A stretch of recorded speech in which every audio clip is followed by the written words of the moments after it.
avant qu'on vous présente d'une part la Fédération française par entreprise que vous ne connaissez pas, et aussi et surtout notre implication sur le thème de l'insertion par le handicap avec l'activité physique et sportive.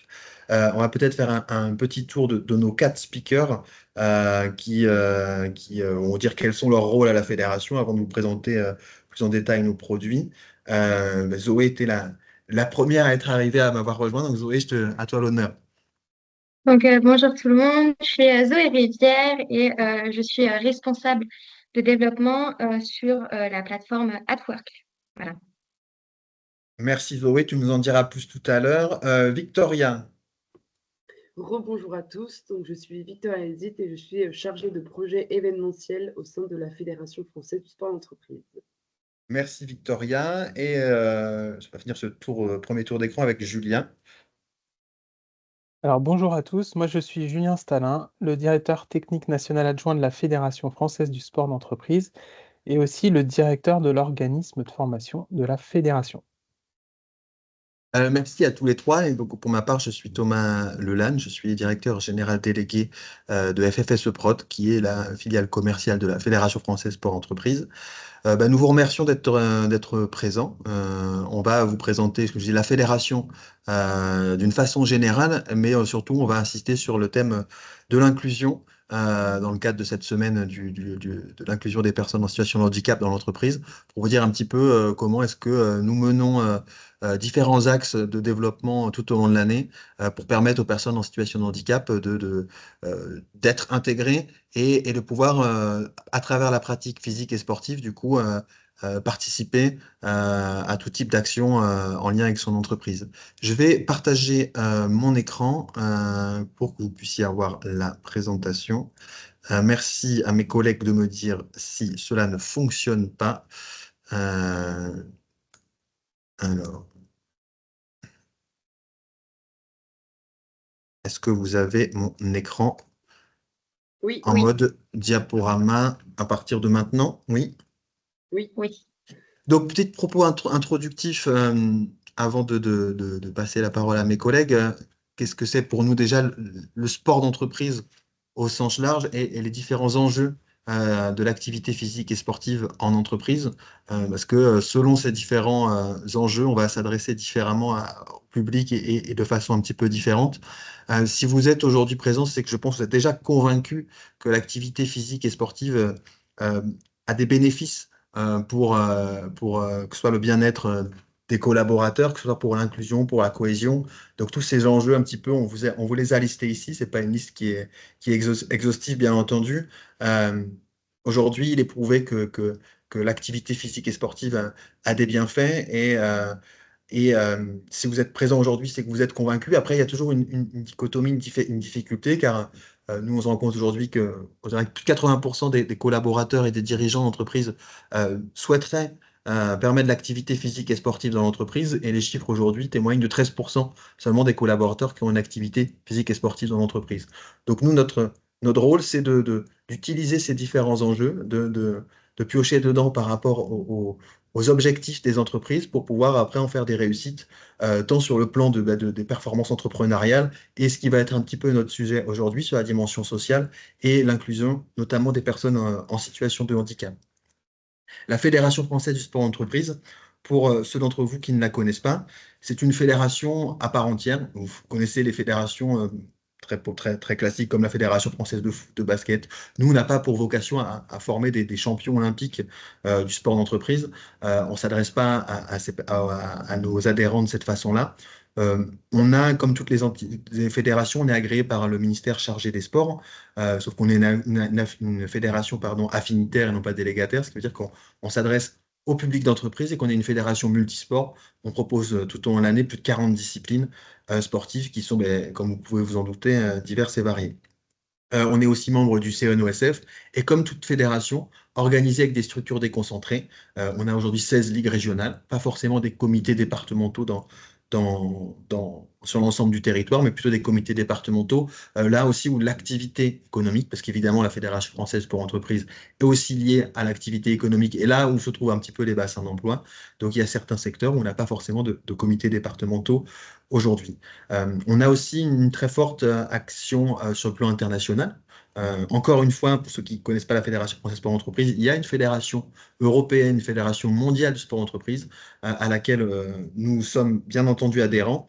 Et pour votre information aussi, nous sommes adhérents et particulièrement acteurs de ces fédérations internationales. Nous avons comme président Didier Besser, qui est également président de la Fédération européenne et internationale, ce qui nous permet de faire entendre notre voix sur le plan européen et international, et que ce soit en termes d'activité physique et sportive, d'une façon générale, c'est important, mais aussi sur les thèmes de l'inclusion sur lesquels on est présent tout au long de l'année.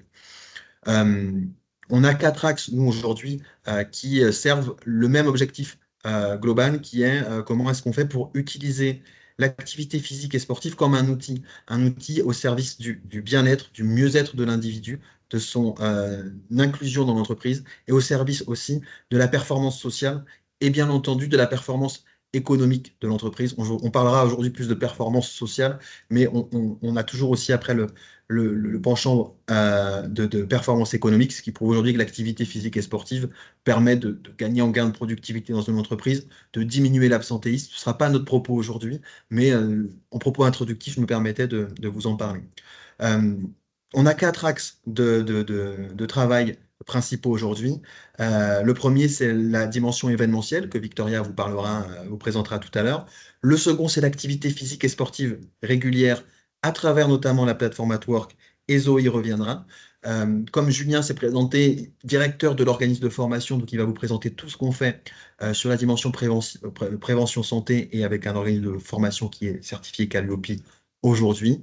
Et je terminerai par nos conseils et l'expertise que l'on peut apporter d'une façon globale à l'entreprise quand le projet sportif de l'entreprise ne rentre pas dans ces différentes cases.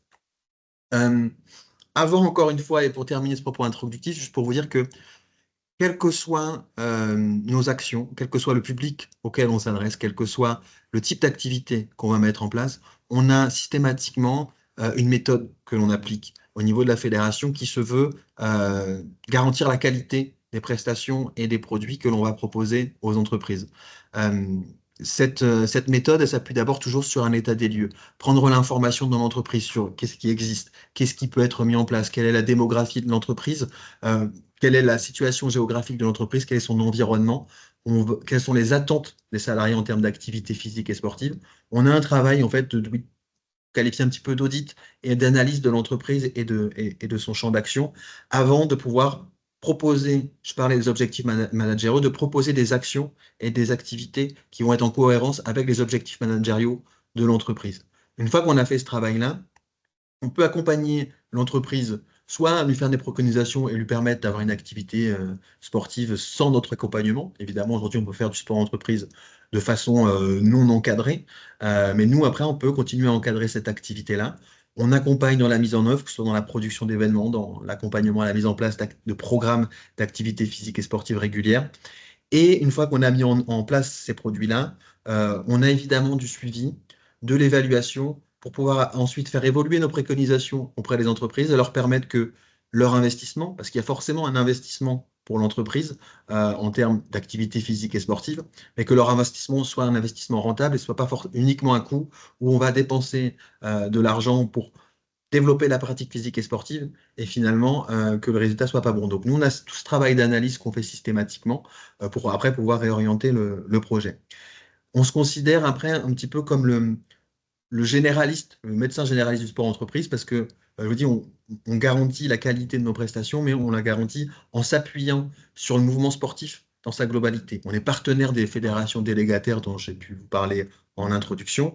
On est partenaire d'entreprises privées qui font de l'activité physique et sportive.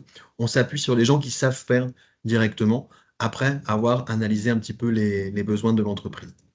Voilà ce que je voulais vous dire en introduction. Il me semble qu'on va démarrer après avec la présentation de Zoé, qui va vous dire qu'est-ce qu'on fait en termes d'activité physique et sportive régulière, avec le focus bien entendu sur l'insertion des personnes en situation de handicap. Zoé, je te laisse la parole. Donc, du coup, je vais vous présenter brièvement la solution Atwork, qui est une solution pour mettre en place de l'activité physique régulière en entreprise et qui va s'appuyer sur l'expertise de la Fédération française du sport en entreprise. Donc, Atwork, c'est une plateforme qui est en ligne qui va permettre de mettre en lien les entreprises et les coachs. Donc, l'objectif de la plateforme, ça va être de simplifier le projet sportif des entreprises et en fait d'enlever une charge de travail.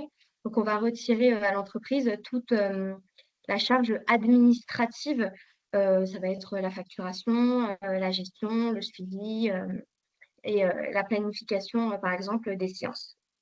Peu importe l'organisation de votre entreprise, que vous soyez sur un site ou multisite, on peut trouver une solution qui soit adaptée aux besoins de l'entreprise. Donc, par exemple, aujourd'hui, on va avoir une offre de cours en présentiel dans une salle ou un bureau qui est prévu pardon. Ça peut être aussi en extérieur, dans un parc.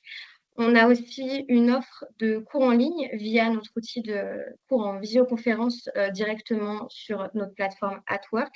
Et enfin, une offre VOD. Ça peut être également une offre hybride pour qu'on puisse s'adapter aux besoins de l'entreprise. Donc, en fait, l'objectif, c'est vraiment de vous accompagner, d'accompagner l'entreprise dans son projet sportif de A à Z. On peut faire un audit qui est gratuit, fournir des sondages pour cibler au mieux les besoins des collaborateurs.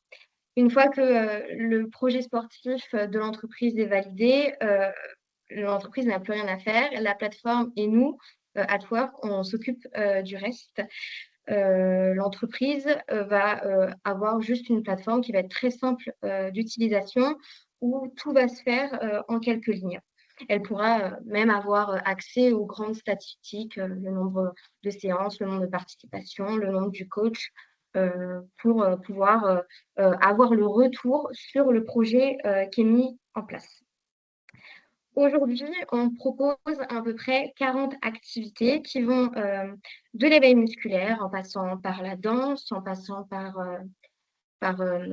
le foot ou des sports collectifs et enfin des disciplines handisport. On propose des activités qui vont être adaptées aux personnes en situation de handicap. Ça va être du foot béquille, du basket fauteuil ou encore du hand, tennis et badminton adapté et plus récemment la boccia.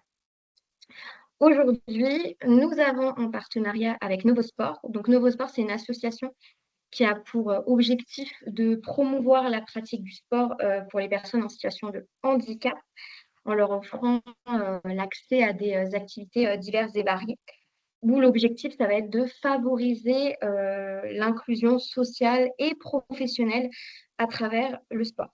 C'est-à-dire que ce sont des activités adaptées. Les activités qui vont être proposées sont à la fois pour les personnes valides et les personnes en situation de handicap. C'est la pratique qui s'adapte aux pratiquants et non l'inverse.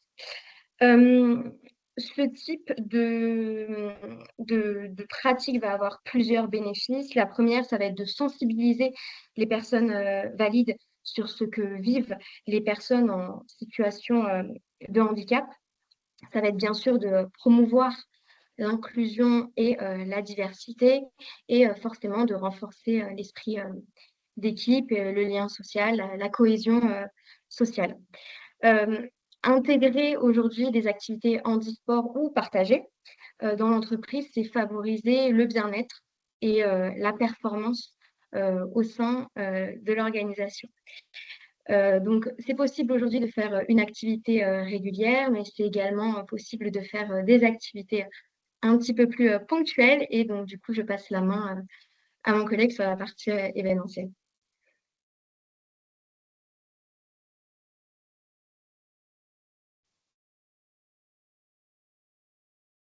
Merci Zoé. On va passer sur la partie événementielle. Juste avant ça, peut-être pour faire un petit peu le parallèle avec les objectifs managériaux. C'est vrai, quand on est en termes d'activité physique et sportive régulière, on est souvent sur toute la dimension sport, santé, bien-être et évidemment inclusion. Juste après, pour compléter sur les coachs auxquels on va faire appel sur l'ensemble de nos disciplines, ce sont des coachs à part activités physiques et sportives adaptées, qui ont les formations requises pour l'inclusion des personnes en situation de handicap, à la fois pour ce que tu as pu dire, Zoé, sur les disciplines spécifiques à la pratique en situation de handicap ou les disciplines partagées, mais aussi toutes les disciplines qu'on peut faire. Quand on fait des séances de pilates, quand on fait des séances de fitness, de zumba, il y a énormément de handicap aujourd'hui qui ne nécessitent pas forcément d'adaptation particulière, qui nécessitent simplement d'avoir des encadrants, des coachs qui soient formés, et ça, Julien il reviendra après, mais qui soient formés justement pour pouvoir s'adresser à ce type de public-là. Donc on a aussi beaucoup de personnes en situation de handicap qui vont pratiquer avec des valides des disciplines très classiques. On a aujourd'hui au final très très peu de disciplines dans ce qu'on peut proposer sur Atwork qui ne sont pas accessibles aux personnes en situation de handicap. Et je pense que c'est un petit peu la même chose sur l'événementiel, même si on va sur des enjeux managériaux un petit peu différents. L'inclusion à dimension sociale est évidemment présente, mais on va être plus, Victoria, tu m'arrêtes si j'ai une bêtise, mais sur de la cohésion et du sentiment peut-être d'appartenance à une entité. Non, c'est exactement ça.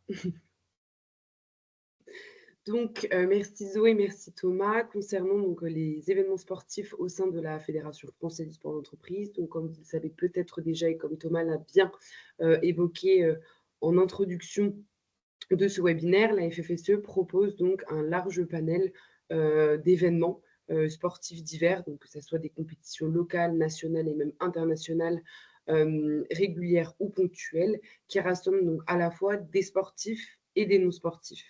Donc, par exemple, on va avoir, et je vais vous faire un focus après, par exemple les courses de la diversité, donc qui se déroulent sur un ensemble de territoires donc assez large, donc en France, les lauriers du sport, les jeux régionaux et également Faites vos jeux.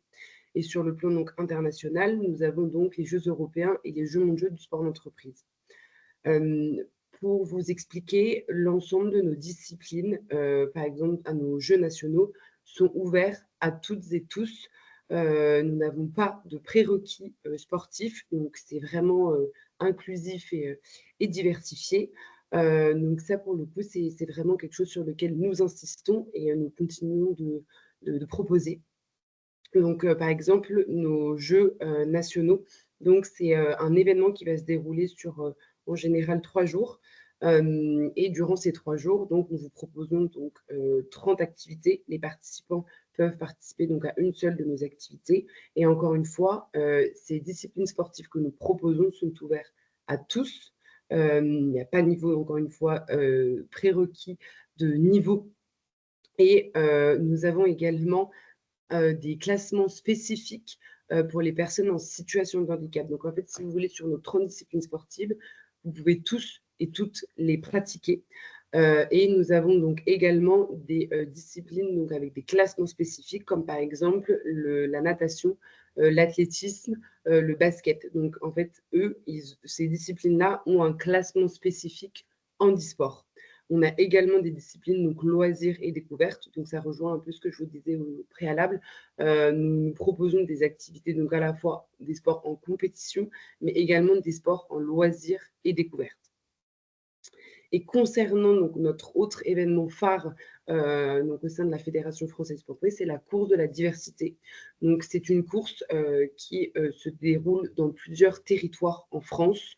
Donc voilà, c'était la 10e édition à Paris cette année, mais elle se déroule un peu sur tous nos territoires. Donc, si jamais vous y êtes intéressé, vous pouvez également consulter notre site et contacter nos différents interlocuteurs qui se trouvent directement sur nos différents territoires.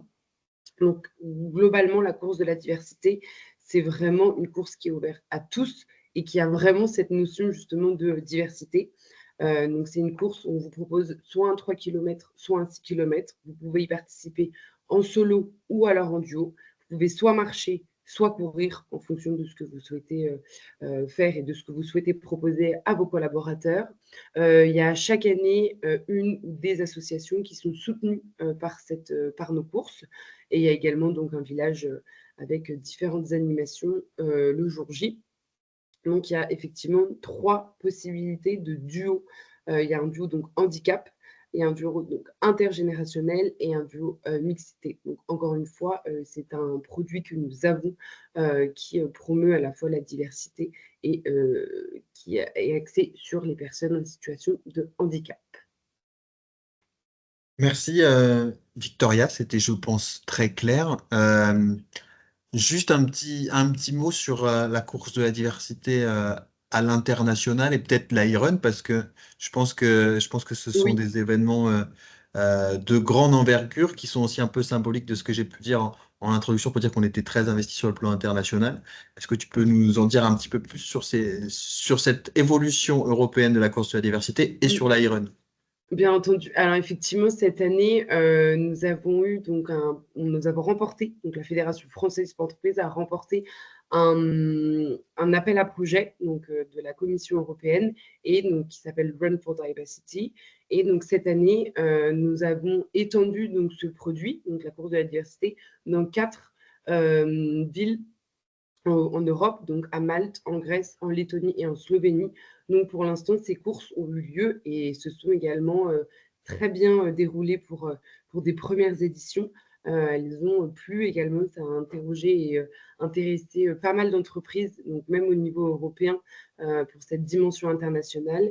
Nous avons le même cahier des charges, donc ça propose exactement ce qu'on propose nous sur le territoire français. Et également, il y a la e-run. Donc la e-run, c'est un challenge digital donc, qui découle de la course de la diversité, qui cette année s'est déroulé du 23 au 30 septembre. Et en fait, c'est un challenge donc, en digital qui dure une semaine. Et là, pareil, donc, vous avez des quiz, des missions durant toute une semaine. Et donc, le but, c'est donc forcément la mobilité. Et donc, vous pouvez courir ou marcher pour remporter des points. Et donc, à la fin, remporter également donc un petit diplôme. Et cette e-run également, donc même si elle est digitale, elle est axée et accessible à tous et toutes et aux personnes évidemment en situation de handicap également.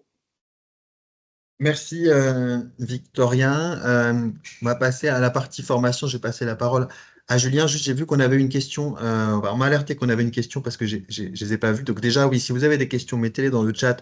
On va essayer d'y répondre de façon plus réactive que ce que je viens de le faire. On avait une question sur les coachs tout à l'heure qui nous est parvenue sur si on avait notre référencement de coach qui était dans quel état il était. Alors, il évolue tout au long de l'année et chaque année, mais il est de plus en plus, le maillage est de plus en plus fin sur l'ensemble du territoire, notamment à travers la plateforme Atwork où les coachs peuvent venir se référencer évidemment gratuitement et où ils peuvent du coup accéder et être référencés sur cette plateforme sous réserve bien entendu d'avoir les diplômes requis, d'avoir une carte professionnelle et après de passer à la moulinette, si je peux dire ainsi, de notre organisme de formation qui va vous être présenté par Julien. Aujourd'hui, on peut intervenir sur l'ensemble du territoire métropolitain et en Outre-mer en s'appuyant sur ce réseau de coachs et de coachs parfois indépendants, mais aussi et surtout en s'appuyant sur le réseau de nos opérateurs, de nos partenaires que j'ai évoqués en introduction, c'est-à-dire qu'on travaille avec les autres fédérations, avec les éducateurs des autres fédérations qui du coup nous permettent de pouvoir intervenir sur l'ensemble du territoire dans toutes ces disciplines-là. Donc, il n'est pas terminé. Là, ça reste d'être ouvert pour les nouveaux coachs qui souhaitent nous rejoindre. Mais en tout cas, le maillage aujourd'hui est complet comparativement à ce qui ça pouvait être le cas il y a 4 ans, pour répondre à la question. Et si on a eu des questions dans le chat auxquelles je n'ai pas accès directement, Victoria, Julien, n'hésitez pas à m'interrompre ou interrompre en tout cas la présentation. Oui, alors effectivement, il y a une autre question. C'est si on avait effectivement une idée du nombre de pratiquants se déclarant en situation de handicap physique, sensoriel, cognitif et en ALD. Alors, la réponse est non, euh, parce que, alors, on a des personnes qui se déclarent, mais on constate aussi que la plupart des pratiquants, au final, ne déclarent pas leur type de handicap. Je pense notamment aux Jeux nationaux que tu as pu présenter tout à l'heure, Victorien, où on a des personnes en situation de handicap qui participent avec les valides, donc ils ne nous informent pas forcément du type de handicap. Sur les courses de la diversité, les personnes se référencent, s'inscrivent en étant en situation de handicap, mais ne précisent pas forcément non plus leur type de handicap. C'est certainement une difficulté aujourd'hui, si on analyse un petit peu les choses, parce que on a des classements spécifiques. On a assisté aux Jeux olympiques et paralympiques dernièrement sur nos événements. Aujourd'hui, on n'a évidemment pas un nombre de personnes en situation de handicap suffisamment important pour pouvoir avoir des compétitions en athlétisme ou en natation en différenciant la totalité des types de handicap aujourd'hui. Donc, et on n'a du coup pas cette analyse fine des chiffres des personnes en situation de handicap qui sont chez nous. Et Euh, Thomas, il y a aussi une autre question, oui. je rebondis du coup, et le travail avec les fédérations homologuées se déroule au travers de conventions négociées. Effectivement, nous, on travaille, comme l'a dit très justement Thomas dans sa présentation générale, c'est qu'on travaille avec, dans le sens où on travaille avec les différentes fédérations délégataires, où on négocie, où on travaille sur des conventions de partenariat entre chacune des fédérations pour effectivement développer davantage les actions qu'on peut mener. Et dès l'instant où il faut se spécialiser dans une discipline sportive ou autre, on a une capacité à être beaucoup plus précis dans nos interventions avec notre collaboration avec d'autres fédérations. Donc ça, c'est un travail que la direction technique nationale et avec Thomas également, on mène régulièrement pour pouvoir finalement développer davantage de partenariats entre nous tous. Je te laisse enchaîner du coup, Julien, Ouais, sur la partie formation si tu ok. veux. Alors, donc je passe sur la partie formation, effectivement. Donc, la formation au sein de la fédération, c'est un des 4 champs d'intervention qui est, et je le rappelle souvent, au service de l'objet de la fédération, qui a été très bien expliqué par Thomas. Donc ça, je le rappelle pour vraiment garder un cadre général, pour rappeler que nous, notre action, à travers la formation, c'est de développer les activités physique ou sportive sous toutes ses formes, et puis pour la santé et le bien-être des collaborateurs. Donc ça, c'est assez important de pouvoir aussi le signaler de nouveau. Au sein de l'organisme de formation, on s'organise globalement sur 2 niveaux d'intervention. Le premier niveau d'intervention, ça va être toute la partie de sensibilisation et d'initiation sur toute la partie prévention physique professionnelle et activité physique professionnelle. Et pour pouvoir servir ce niveau d'intervention, alors je ne sais pas, est-ce que c'est moi qui ai la main, Thomas, Excuse-moi. ah, pardon. Et pour pouvoir servir ce niveau d'intervention, on a développé cette année un dispositif qui s'appelle Boost ta QVT. Ce dispositif-là, il a vocation à aborder différentes thématiques. Aujourd'hui, on a 16 thématiques qui sont développées sur la partie prévention, santé, réduction des TMS, sur toute la partie gestion du stress, sur les activités physiques régulières, comment en mettre en place. Et on a aussi développé la partie pratique en situation de handicap, où l'idée, c'est d'essayer de sensibiliser les collaborateurs à se mettre en situation de handicap pour pouvoir mieux appréhender finalement cette thématique. Donc ces ateliers, comment ils ont été conçus? Déjà, ils ont été conçus par les formateurs de l'organisme de formation qui ont une expérience et une expertise qu'ils ont menée dans le temps. Initialement, ils sont éducateurs sportifs, ils sont bien évidemment titulaires de notre certification de coach d'activité physique en entreprise. Et puis, au fur et à mesure de leur parcours, ils ont développé des spécialisations, des certifications qui font finalement grandir notre approche et nos interventions. Et donc ces ateliers-là, ils ont été conçus sur un format d'une heure en fonction de la thématique développée.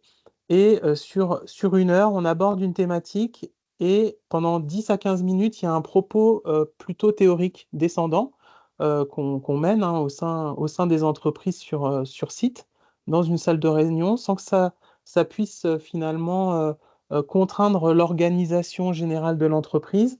Et puis, surtout, sur la deuxième partie de ces ateliers-là, de 40 à 45 minutes, il y a un travail de mise en mouvement et en mise en activité du collaborateur par rapport à la thématique qui est développée. Et donc, on a souhaité vraiment insister sur cette mise en mouvement pour que finalement les collaborateurs puissent se mettre en activité parce qu'on est sur de l'activité physique et puis qui est abordée par rapport à différentes thématiques. Ça, c'est un dispositif qu'on a déployé à la fin du premier trimestre 2024. Aujourd'hui, on a plus de 80 heures d'expérience et de recul sur ce produit-là. Et ce produit-là, il fonctionne très, très bien. En tous les cas, on n'a que des retours positifs et on est ravis finalement d'avoir trouvé une solution qui s'adapte assez facilement au monde de l'entreprise. Et puis, pour vous témoigner un petit peu de ce qu'on a fait cette année, pour préparer finalement les collaborateurs aux Jeux paralympiques, France Télévisions nous a sollicité pour qu'on puisse intervenir sur 3 thématiques différentes liées à la pratique en situation de handicap. Donc, on est intervenu sur finalement une sensibilisation des sports de préhension adaptés, sur les sports collectifs et les sports de bien-être ou d'activité physique pour que finalement les journalistes de France Télévisions puissent à un moment donné se mettre à la place d'eux en situation de handicap pour vraiment pouvoir les sensibiliser sur cette thématique-là.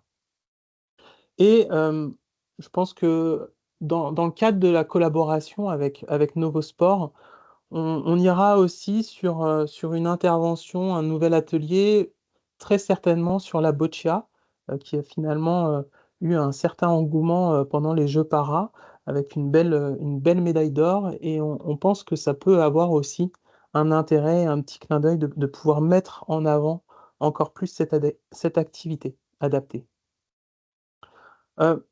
Donc, on est ensuite sur un deuxième niveau d'intervention sur l'organisme de formation. C'est toutes les formations certifiantes qu'on propose. Et on a des formations certifiantes sur la prévention physique professionnelle. Il faut savoir que l'ensemble des formations qu'on propose, elles sont bien entendu adaptées aux personnes en situation de handicap. Donc on a au sein de l'organisme une formatrice salariée de la fédération qui est la référente handicap au sein de l'organisme et qui, au préalable, effectue un entretien, travaille avec l'entreprise ou avec les personnes en situation de handicap pour pouvoir, à un moment donné, si besoin, aménager un petit peu ce qu'on est capable de proposer, en tous les cas l'adapter pour que le suivi de la formation ou des formations puisse se dérouler dans les meilleures conditions. Donc sur ce deuxième niveau d'intervention, de formation certifiante, on a toute la partie prévention physique professionnelle et on a une formation qui fonctionne plutôt très bien au sein des entreprises, c'est la certification de référent à l'éveil musculaire en entreprise. L'objectif, c'est après 2 jours de formation qu'on effectue sur site, c'est que finalement, on puisse former des référents au sein des équipes pour qu'ils puissent conduire l'éveil musculaire au quotidien, en toute autonomie et en toute sécurité parce qu'on démontre, on démontre, nous, Fédération française du sport d'entreprise, mais aussi les études, que les bienfaits de l'éveil musculaire, au moment de la prise de poste, va avoir des vertus très positives pour plein de choses pour améliorer finalement le bien-être physique et mental du collaborateur, une meilleure productivité. On va éviter peut-être des risques de blessures pendant l'activité. Donc, vraiment, c'est une certification qui fonctionne plutôt bien. Et puis, on a un deuxième volet, c'est les activités physiques professionnelles. On a, et Thomas le signifiait juste avant, c'est qu'on a une formation de coach d'activité physique en entreprise où finalement on s'adresse aux éducateurs sportifs qui sont titulaires d'une carte professionnelle. On a pas mal d'éducateurs sportifs qui viennent des activités physiques adaptées, la partie APA, donc qui sont finalement très sensibilisés et très au fait sur l'encadrement des activités physiques en situation de handicap, qui viennent chercher cette certification complémentaire pour s'ouvrir un nouveau champ d'intervention et aussi pour pouvoir rentrer un petit peu plus dans le monde de l'entreprise, mais aussi dans les établissements de santé, parce qu'on a de plus en plus de sollicitations de ces entités-là. Et puis une dernière certification de plus en plus les entreprises, petites, moyennes ou plus grandes, se dotent d'une salle de sport en entreprise. Et à un moment donné, pour pouvoir sécuriser les pratiques et les pratiquants, bah, on, on a souhaité finalement certifier et former les collaborateurs à utiliser en toute autonomie ces appareils de salle de sport pour éloigner finalement la responsabilité de l'entreprise en cas d'accident et surtout mettre tout en place pour sécuriser les pratiques et les pratiquants. Puis on aura un troisième niveau d'intervention au niveau de l'organisme de formation qu'on n'a pas encore beaucoup développé par manque de peut-être de temps. C'est des formations plus sur mesure en fonction des besoins des entreprises. Et l'objectif aussi, et ça vient un petit peu sur le côté collaboratif, c'est comme avec les autres fédérations où on va pouvoir finalement travailler avec d'autres fédérations pour être un petit peu plus expert dans nos interventions. Eh ben, on souhaite aussi tendre vers ça au niveau de la formation, où à un moment donné, si on a vraiment des demandes plus spécifiques qui sortent un petit peu bah, de nos connaissances ou de notre champ de compétences, c'est d'aller chercher finalement cette expertise auprès de d'autres partenaires. Novosport, par exemple, en fait partie. Et puis, on aura d'autres collaborations avec d'autres entités ou organismes de formation qui seront très spécialisés sur d'autres sujets qu'on pourrait mettre en place. Je crois que j'ai fait le tour au niveau de l'organisme de formation. Et Euh, tu as, Julien, une ou deux questions dans le chat qui Ah, s'adressent plutôt à la formation, oui. notamment sur les formations continues je te laisse en prendre connaissance en tout cas, et sur les coûts aussi liés aux formations. Alors, je reprends le fil de la discussion.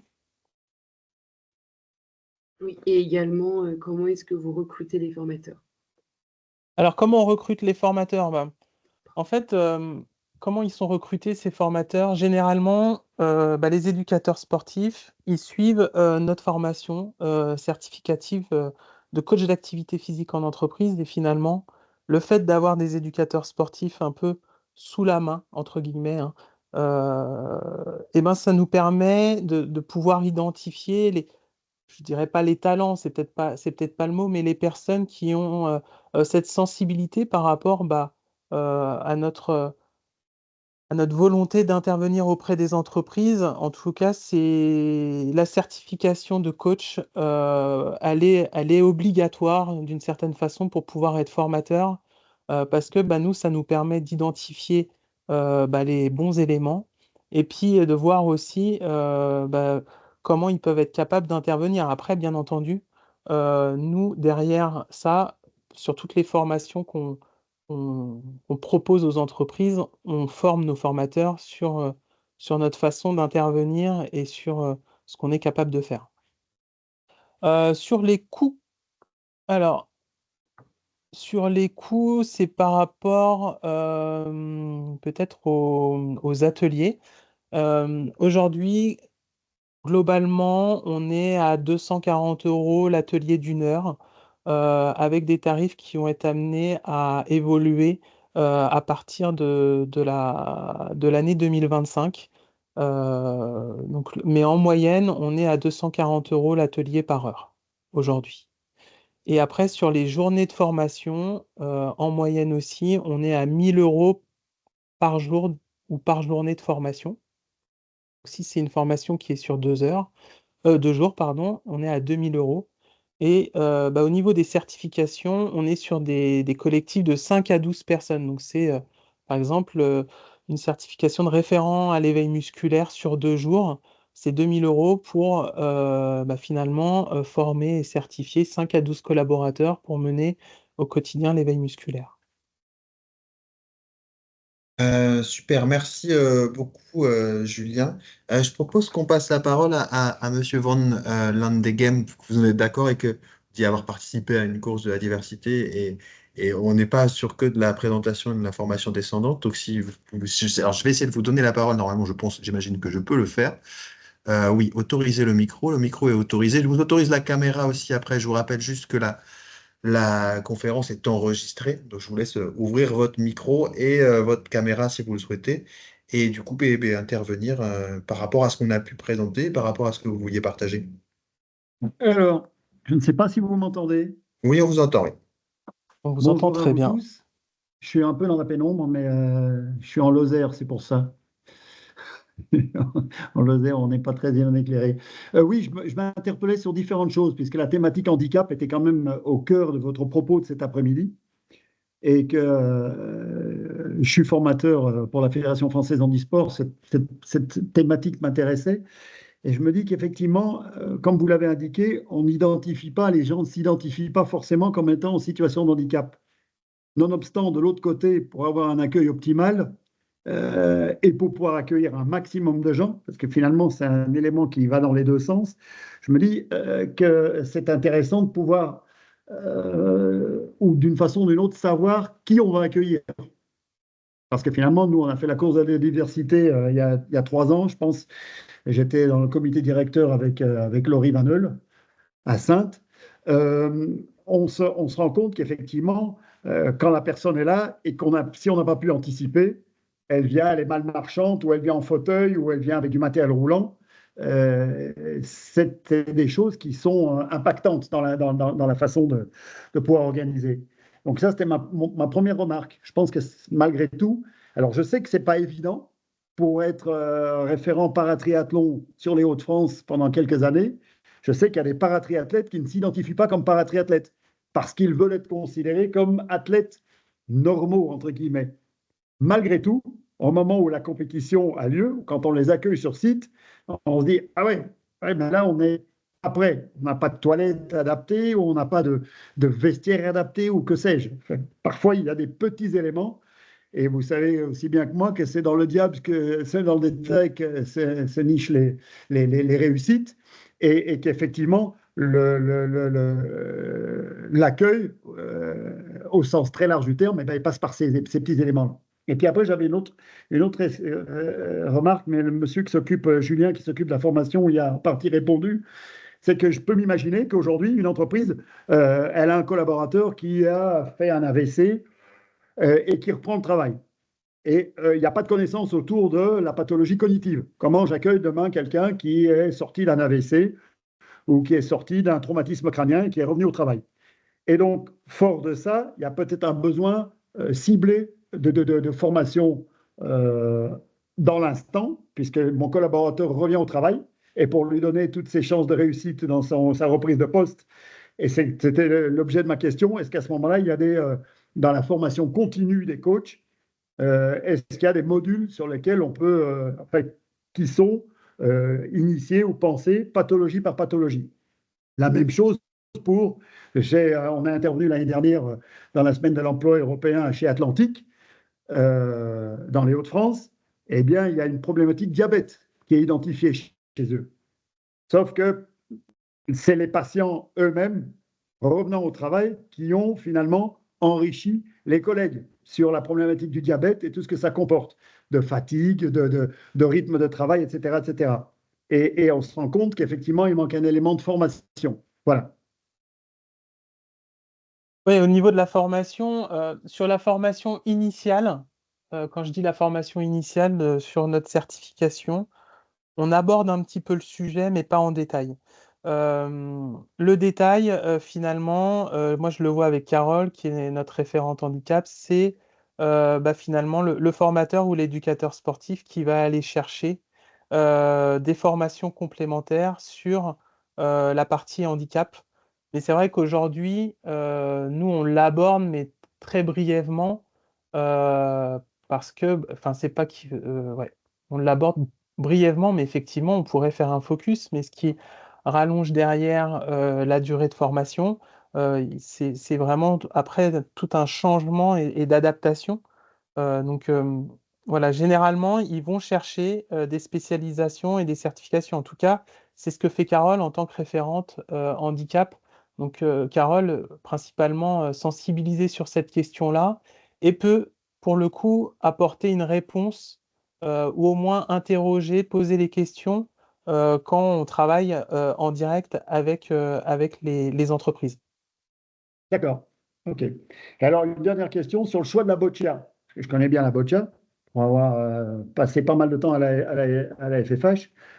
La boccia, c'est quand même un sport pour des personnes en situation de handicap plutôt lourd, des gens plutôt impactés, quand bien même c'est une forme de pétanque. Et je me dis, est-ce que finalement ça va. Enfin, je n'ai pas d'idée. J'imagine que si vous l'avez choisi, probablement vous avez chiffré ça. Mais est-ce que c'est une des pratiques les plus inclusives et qui va s'adapter au plus grand nombre de professionnels du monde de l'entreprise aujourd'hui? Alors, moi, je n'ai pas forcément la réponse à cette question parce qu'on va bien voir déjà ce que ça donne. Nous, comme vous l'avez dit aussi dans votre intervention, on s'adapte au fur et à mesure, on essaye de progresser au fur et à mesure aussi. Le jour où, à cause de la diversité, on n'avait pas anticipé certaines choses qui peuvent arriver sur d'autres éditions, et ben l'année d'après, on est meilleur et on arrive à le faire. Sur ce qui est de la boccia, comme on a pu le dire aussi au cours de nos interventions, c'est que nous, on s'appuie sur les gens qui savent faire. Et la boccia, c'est pas nous qui l'avons déterminé comme étant la discipline. On parle en plus de discipline partagée. On a parlé que c'est avec notre partenaire Novosport qu'on allait la mettre en place. C'est leur Oui, oui. expertise. Et nous, on les a suivis sur ce sujet-là en leur disant aussi, mais quel type d'activité vous pouvez, inclusive, vous pouvez mettre en place dans l'entreprise sans que cela nécessite de sortir les gens forcément du bureau, de la mettre en place facilement directement au bureau. Et eux, ils ont expliqué que la boccia partagée, c'est quelque chose qu'ils faisaient, où il était facile d'intégrer. Évidemment, ça s'adresse initialement à des personnes avec un handicap lourd, mais d'intégrer des personnes avec un handicap moindre ou avec des personnes valides également. Donc nous, on s'appuie vraiment sur leur savoir-faire, sur ce qu'ils ont pu mettre en place, sans avoir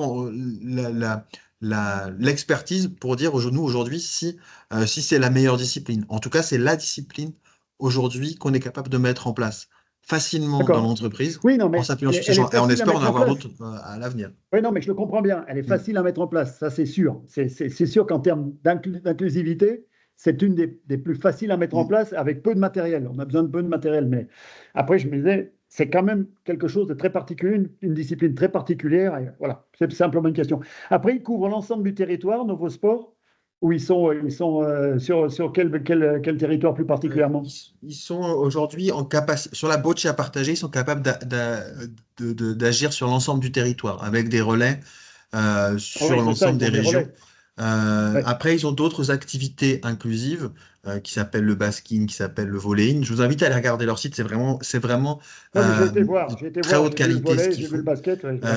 Et ça, c'est des disciplines qui ne savent pas aujourd'hui aller réadapter parce que ça nécessite encore une adaptation supplémentaire pour aller mettre facilement dans les bureaux ou dans une salle de réunion. Donc aujourd'hui, on part sur la boccia, sur cette activité partagée parce que ce qu'ils ont mis en place sur ce sport inclusif, ils sont en réflexion, mais aujourd'hui, ils nous ont dit que c'était compliqué pour eux d'intervenir sur l'ensemble du territoire.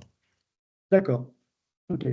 Et donc, la Euh, dernière question, c'est la Semaine ouais. européenne de l'emploi et du travail en situation de handicap. Est-ce que c'est une thématique que la fédération prend à bras le corps ou pas? Puisque finalement, on est vraiment sur la problématique professionnelle, handicap, et donc ça concerne plutôt la personne qui s'occupait de l'événementiel, puisqu'on est en plein dedans sur cette semaine-là, la Semaine européenne de l'emploi du travail handicapé. Alors oui, oui, oui, complètement. Dans tous les cas, nous, on essaye de communiquer, on essaye de mettre en place effectivement des événements sur ces thématiques-là aussi. Mais après, voilà, on s'adapte à pas mal de choses et dans tous les cas, en fonction également des demandes qu'on peut recevoir par ailleurs, on s'adapte aussi à la demande de l'entreprise aussi.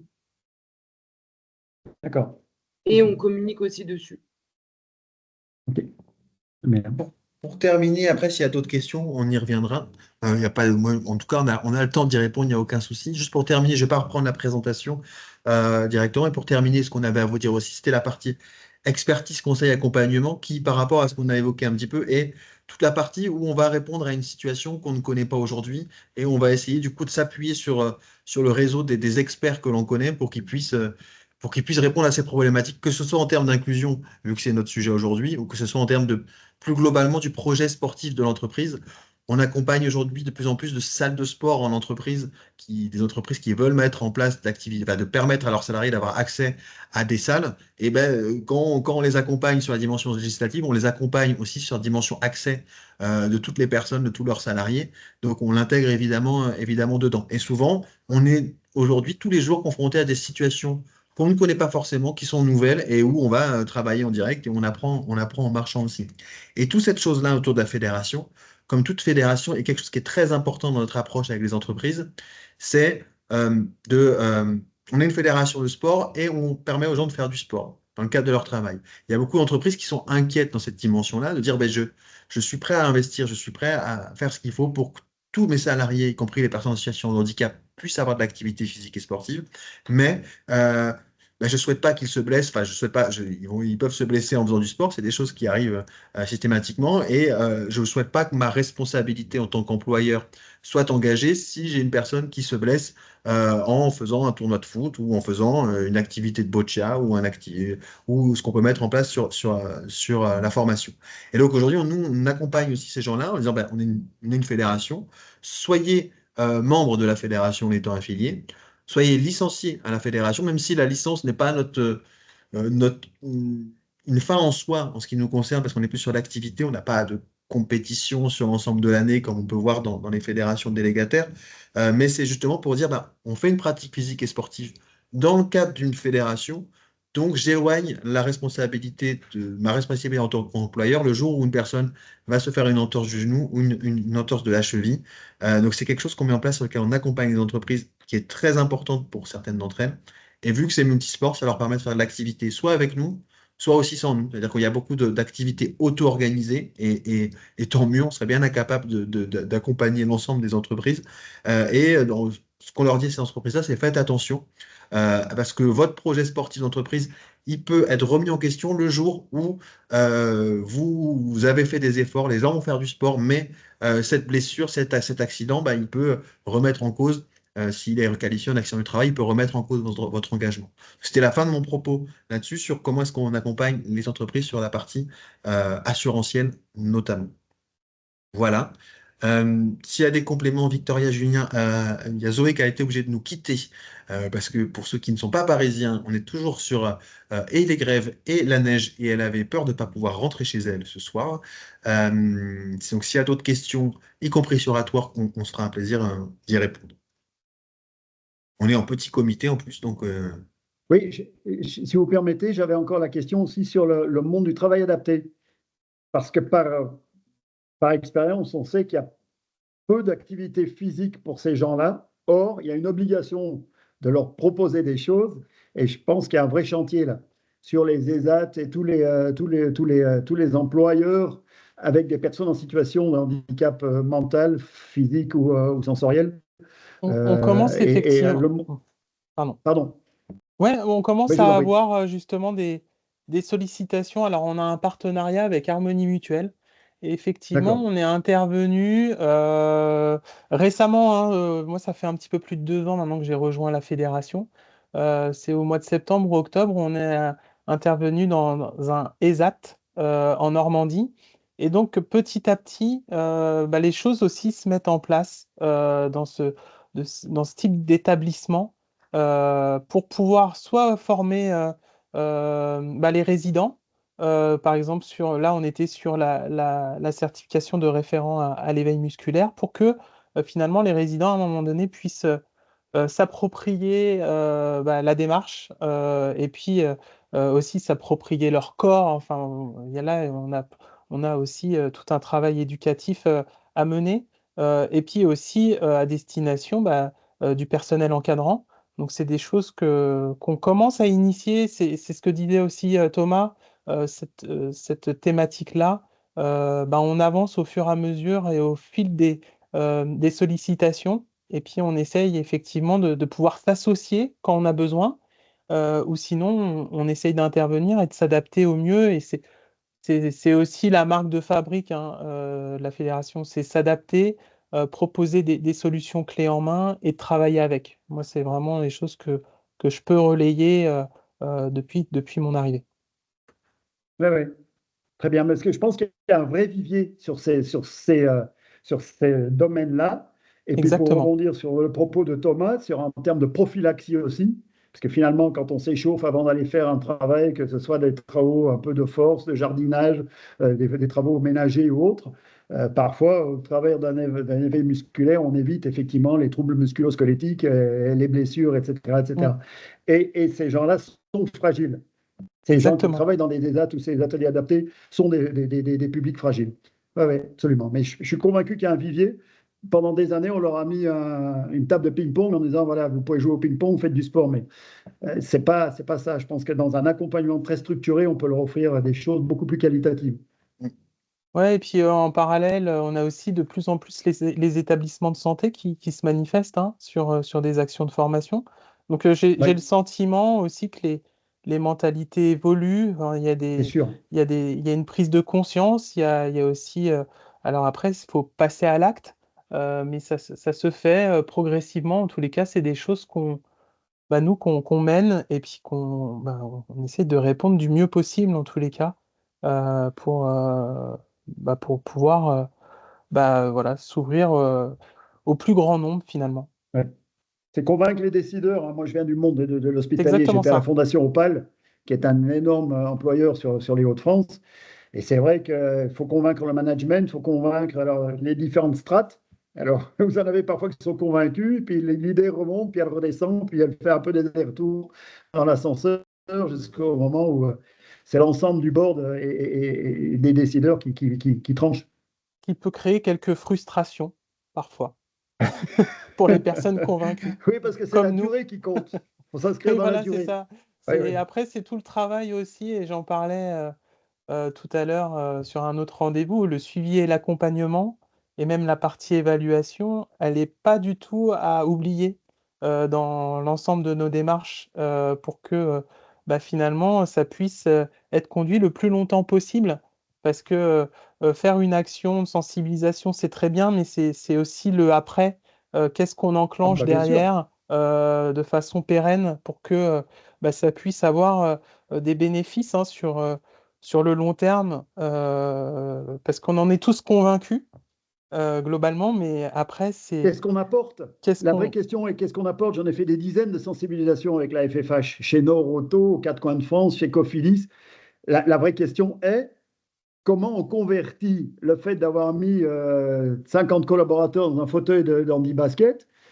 Derrière, qu'est-ce que ça apporte? Est-ce qu'il y a des gens qui vont s'inscrire et des gens qui vont accueillir? Enfin voilà, la conversion de cet effort, parce il est conséquent au niveau temporel, au niveau financier, mais comment derrière il se convertit concrètement? Et C'est ça, c'est tout à là-dessus que vous fait, avez ouais. mille fois raison. Hmm. C'est Oui, on est difficile d'accord. c'est difficile à mesurer et je suis pas sûr qu'on y arrive un jour à le mesurer, mais je pense que déjà de base, ces actions de sensibilisation, elles ont beaucoup de sens. Je pense qu'on l'a tous pratiqué de temps en temps, de se mettre aussi dans la situation des personnes en situation de handicap, dans l'activité physique et sportive. Ça permet, à titre individuel, de remettre les choses dans le droit chemin aussi. On Ben, sait c'est que sûr. nous, on répondra pas à toutes les problématiques au niveau de la Fédération française sport entreprise, qui sont celles de l'inclusion des personnes en situation de handicap, que ce soit dans le sport ou dans le milieu professionnel. Mais déjà, les actions de sensibilisation, j'estime moi que c'est une première étape pour l'inclusion de ces personnes-là, de sensibiliser les personnes valides, qui permettent aussi après aux personnes en situation de handicap d'être mieux perçues, enfin mieux perçues, c'est pas forcément le mot, mais en tout cas, les gens ont plus conscience des aménagements ou des difficultés qu'est le quotidien de ces personnes-là. Je pense même si c'est pas mesurable après en termes de pratique sportive, en termes de sensibilisation, je pense que c'est extrêmement important. Non, mais ça peut être mesurable en termes de qualité de vie au travail derrière. Oui. Parce Mm. qu'effectivement, si on a cet œil attentif de dire, ah oui, ben finalement, son poste de travail n'est peut-être pas adapté ou une porte de vestiaire et on passe pas avec le fauteuil pour que la personne puisse aller changer. Enfin, c'est mille et un petits détails parce que j'ai fait de l'accompagnement avec Agile aussi sur les Hauts-de-France, sur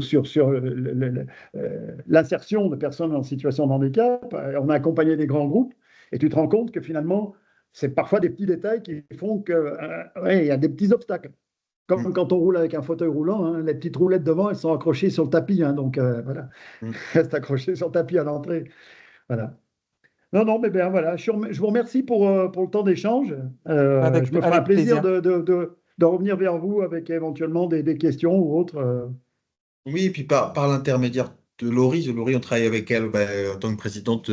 Donc, même s'il y a des pistes de collaboration par rapport à ce que vous faites, Ouais, ouais. nous, on est ouvert à Alors moi, je suis progresser, pas à que, travailler. je suis pas que sur les Hauts-de-France. Moi, je suis l'espèce de nomade de la FFH, puisque je suis responsable je m'occupe de la formation, toutes les formations aquatiques. C'est moi qui ai écrit tous les contenus pour la FFH, pour la formation aquatique, parce que j'étais entraîneur d'équipe de France de paranatation. Et donc, je suis aux quatre coins de France. Et c'est pour ça que j'arrive sur des territoires. Parfois, je me dis, ah ouais, la FFH n'est pas très présente. Et quand on en parle, Mm. la FFSE, ça surprend parfois parce que les gens ne connaissent pas. Alors, c'est le maillage territorial qui est difficile à mettre en place. On le sait bien, hein, je veux dire. Mhm. Et puis là où il y a des plus grosses concentrations de groupes et d'entreprises, mais je me dis, parfois, dans le monde de la PME, il y a des chefs d'entreprise hyper dynamiques qui ont envie d'emmener toute leur équipe parce que pratique et ils savent l'intérêt que ça a pour eux. Et je pense que parfois, il y a des viviers sur lesquels on pourra encore aller plus en avant. Voilà. On est parfaitement d'accord, je pense. Merci Bon, merci à vous, en tout cas, pour Ouais, les merci, ouais. interventions et pour les échanges. Merci à Gwenaël et à Patrick. On finit en petit comité. Euh, Si vous avez d'autres questions, n'hésitez pas ou même à nous les transmettre après ou à nous recontacter. Euh, Merci en tout cas d'avoir participé à cet échange qui, on l'espère, en amènera d'autres et nous permettront de continuer à avancer sur ce sujet qui est important et qui ne peut pas être mis de côté aujourd'hui. Donc merci à tous et puis, bah, bonne fin de journée. À bientôt. bonne fin de journée, courage si Mer- vous êtes obligé de traverser de la neige. Voilà. Ouais, c'est ça. Ça y est, c'est fait pour moi. Soyez prudents. Au revoir. Bonne fin Au de revoir, journée. bonne fin de journée. Au Merci revoir et beaucoup. merci. Au revoir.